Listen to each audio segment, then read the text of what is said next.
So I think it's fair to say that after last week's show, we were really expecting a lot of improvement from TNA this week. Improvement, but last week was really good, Dan. We can't really complain on how it was performed. It was like one of the best shows of 2012, possibly 13. Well, it did get a really high rating, so I guess that really shows you how good the quality of the show was. Very true, very true. Shall we get onto this review then, NJ?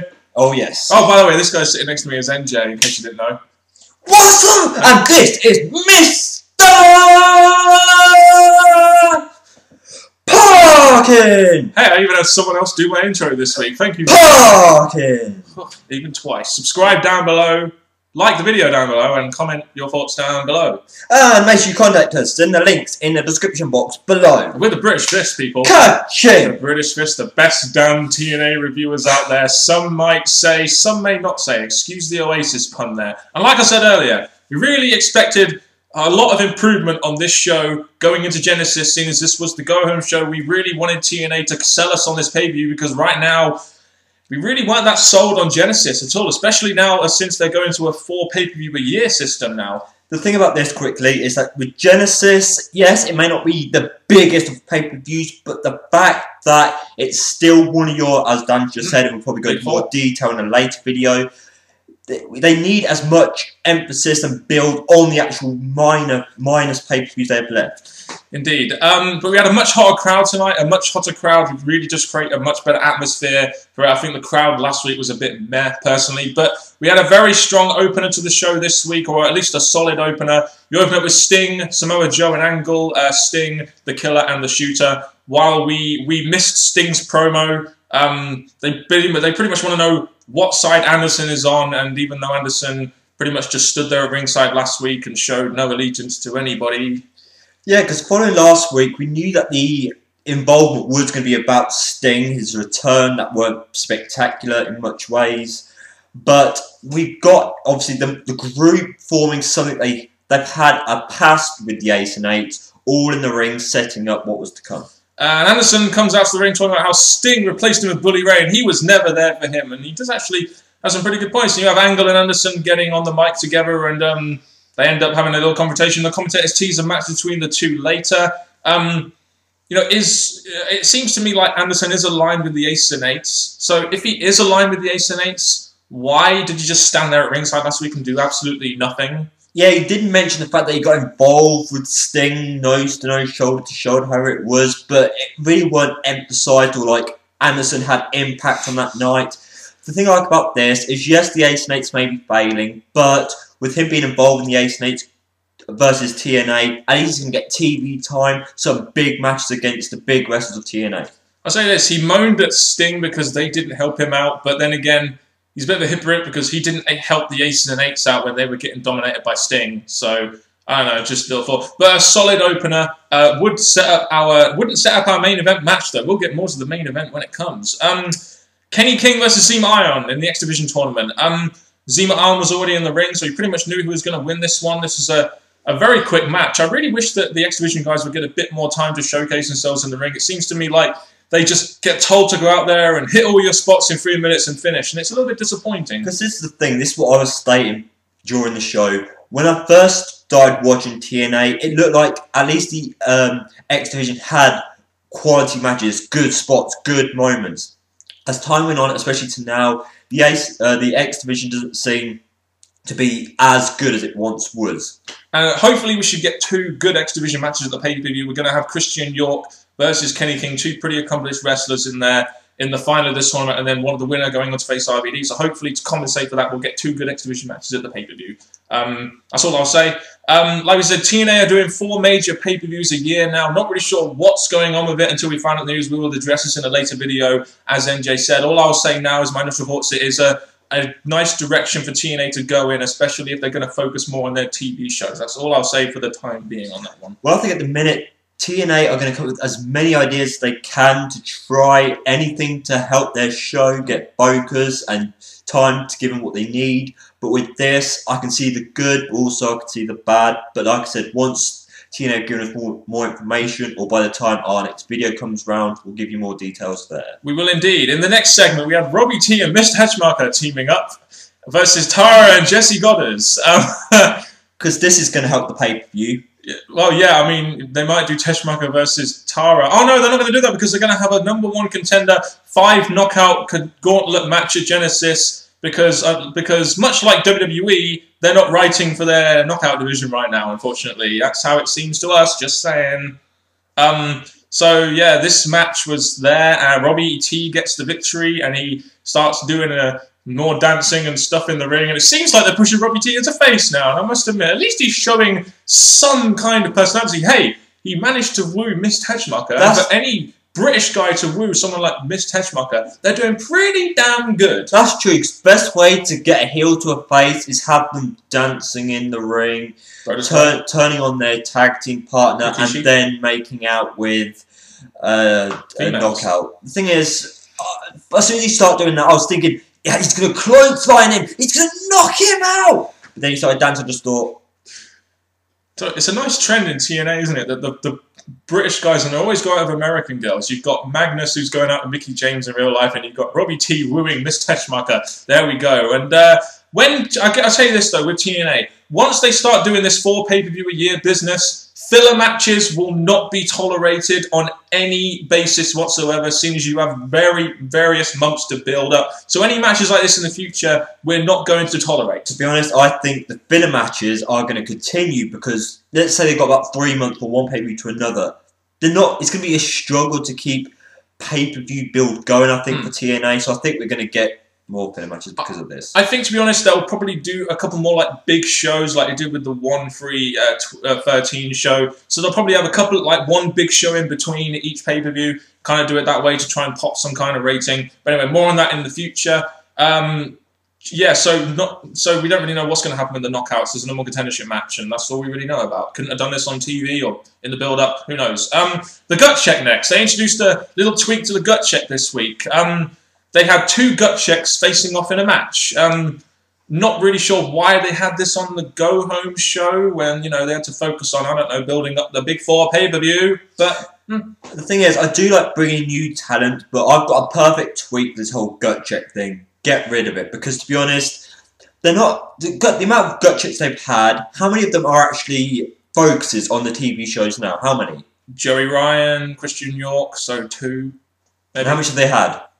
They've had about, I don't know, 6 or 7. So to be honest, keep them going, yes. You've got this new one coming in, which we're about to speak about, but how long is he going to last?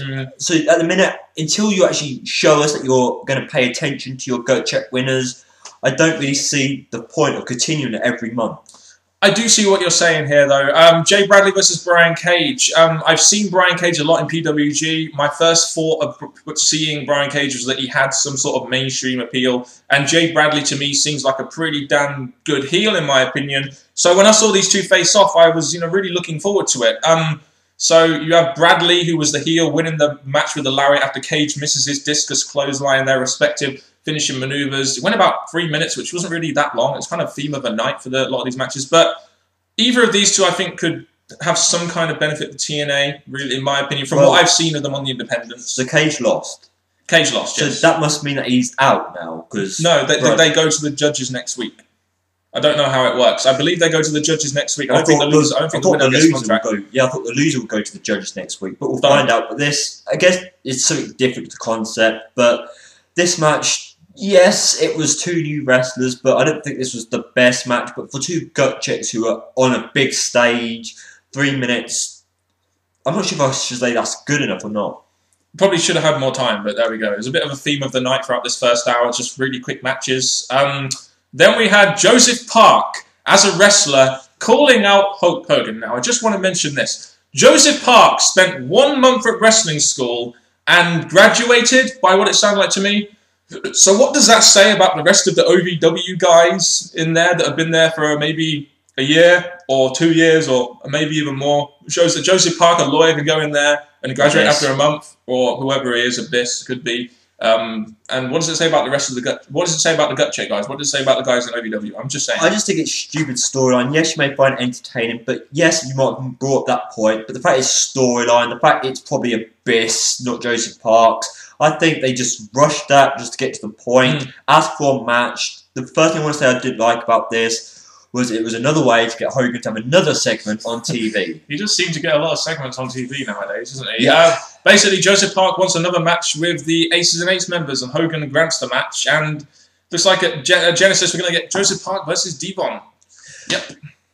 Perfect match. TNA are giving us all the matches we paid to see because we know the Ace and Eight are doing so well, and this is going to make Joseph Park look like a real good wrestler. I think what is funny when TNA's focus is more on establishing Joseph Park as a wrestler than the Ace and Eight faction that he's trying to go against. And then we get Brooke Hogan coming down to the ring, even though she is supposed to be suspended, and Hogan basically says he's not going to reinstate Mark, Bully Ray, and you have Brooke's terrible crying, where she's not even really crying. And to be honest, I think TNA last week, your acting's better than hers. I'm just saying, at least you're making the noise. Last week, they must have saw that 1.32 rating that it popped the highest of the show and thought, right, we're definitely going with this one, which is probably why it was the main event as well. Do you want to move on? Yeah. Rude and Aries versus Storm and Hardy. Wasn't even in the hour main event slot. You wonder why we call Hardy a mid-card champion. He's not even in the hour or main event spot, and he's the World Heavyweight Champion. I really don't care about Jeff Hardy. The thing that actually mattered to me before this match was the backstage thing between Rude and Aries. When you put two heels together, like you put Kaz and Daniels, you know there's going to be quality gold. And with Aries involved in this, you know it's going to be brilliant. Next time we go on YouTube, I'm going to wear my cape. Then I'm going to wear my new t-shirt. Then I'm going to have a shave. I have a better beard than you. I have a better haircut than you. I have a better cape. What do you have that I don't have? Gold. Yeah, you have gold. Yeah, you win that one, NJ. You just have the NJ factor, and that blows anything out of the water. But there we go. But the backstage antics with Aries and Root bickering, and in the ring they were bickering as well. That was quite funny as well. It reminded me of Kaz and Daniels. Speaking of Kaz and Daniels, they came out to fuck with James Storm, and Aries takes out Hardy with the belt to get DQ'd.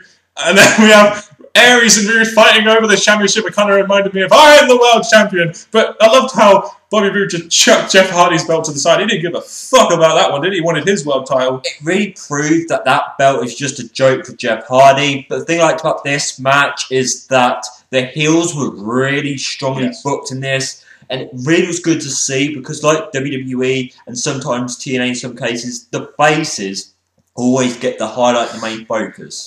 He's got the highlight of the main focus for the last 2 weeks. You kind of feel that maybe they really want him to re-sign that contract. But there we go. Chavo Hernandez and Morgan and Ryan got a little backstage segment. Do we care about this match or the tag champs? The thing I'm going to say about this is that up to this point and put the main eventy stuff, they were doing as much as they could to fit in any segment they could to involve the pay-per-view worthy match, apart from the knockouts. Pretty much, yeah. And also, as we go into the Aces and Eights segment, I just want to mention something else. I thought there were supposed to be consequences for these unmaskings, and that anonymity was the key, and I guess that, you know, Devon didn't really have any consequences, Doc didn't really have any consequences, and it looks like Knox was going to have to earn his spot in the Aces and Eights. Oh, and boy, did he. Angle versus Anderson. Didn't actually happen because Mike Knox come out and lays Angle out with the hammer, gets run off by Garrett, and where's Briscoe? Okay, this weren't anything special. Yes, they took out Angle, which was a highlight for the Ace and Eights. So I did say they should go back to their old ways where they used to attack wrestlers before the match begins. Because when they were that kind of Ace and Eights, that was something big. But now, when they try to do as many matches as they can, they failed. So they have Mike Knox lay out Angle and they do this big injury angle. So you got all this heat on Mike Knox. He's just laid out Angle and injured him.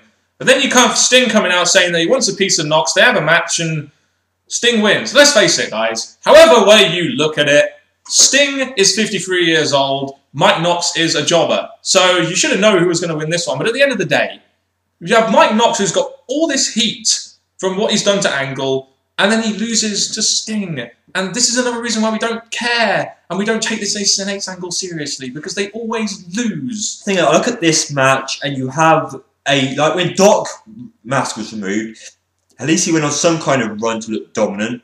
Another member gets revealed. I thought they were going to get better as each one gets revealed, but Knox has been knocked down a lot and this really didn't work out. So tonight, Ace and Eights, you took out Kurt Angle, which made me smile. You faced Sting, that worthless mortal, and you lost! What the hell? He's a cramply old man, and you couldn't take him down.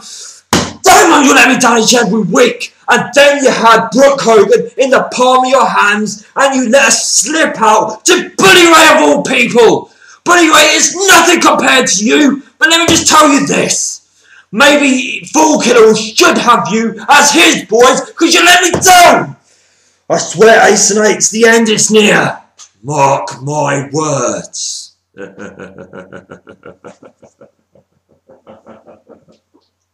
And then following that, we had Devon and the rest of the Aces and Eights coming out, keeping Brooke Hogan hostage, even though she was suspended.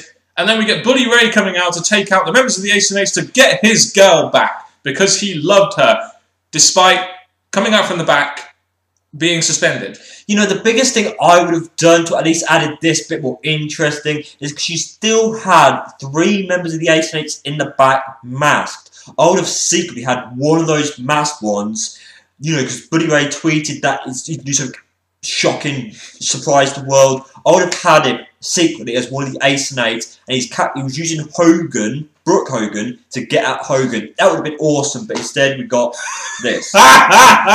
He was going to make an impact, all right. Out comes Hogan saying that Bully Ray isn't the man for his daughter. And Bully Ray goes on about how he loves the wrestling business, but he loves Brooke more. And then you have Bully Ray getting on one knee and asking Brooke to marry him. And we find out that next week we're going to have Bully Ray and Brooke Hogan getting married live on Impact. This had 0 to do with the pay-per-view. TNA must have saw that 1.34 rating that the segment got last week and thought, let's run with this one, brother. The whole thing about this, I'm going to quickly say, is that Bully Ray during his promo was trying to prove that he's a badass. Like, I'm a badass. I don't do feelings. The thing is, Bully Ray, you've turned face quite strong tonight, and hopefully this is going to be a big swerve to get back at Hogan. But this, again, Bully Ray, you're not even advertised for the pay-per-view. You're finishing the show, and I just thought, well done, TNA. Bully Ray is the featured person on the front of the poster on Genesis, so he's not even going to be wrestling. But yeah, I mean, at this point, fuck it, why not? I just say fuck it, why not? Why not do it? Weddings never end up good anyway, so yeah, why not do it? It might just pop a rating, who knows? Well, the thing is, hopefully TNA are not going to see these past weddings like Eric Young and ODB and see, oh, weddings are working out for us. Let's make many wrestlers as possible get married. Well, the ODB and Eric Young segment did pop a rating, but that was the main event on the Go show. It's a lockdown. At least it's not happening on the Go show, that's all I'll say. So yeah, so that was a bit of a bombshell to end on. Bully Ray popping the question to Brooke Hogan and seeing Hogan's snarly face as he walked off like, no, well, Brooke Hogan's getting married. No. And it was another Hogan segment, yeah, get him on TV as much as you can. Yes, Sting was there. I think he was just there for Hogan's benefit. Sting was just like, he was like the guy that's like viewing the thing, or like, you know, the guest. I really don't know what it was, but yes, this last segment has really got me looking forward to Genesis. No, it seriously has. I'm looking forward to Genesis. Seemed like TNA were very focused on highlighting next week's show rather than Genesis with this main event segment. But do you think Sting will be the best man with the face mask and everything? Who do you think will be the bridesmaid? One of the knockouts?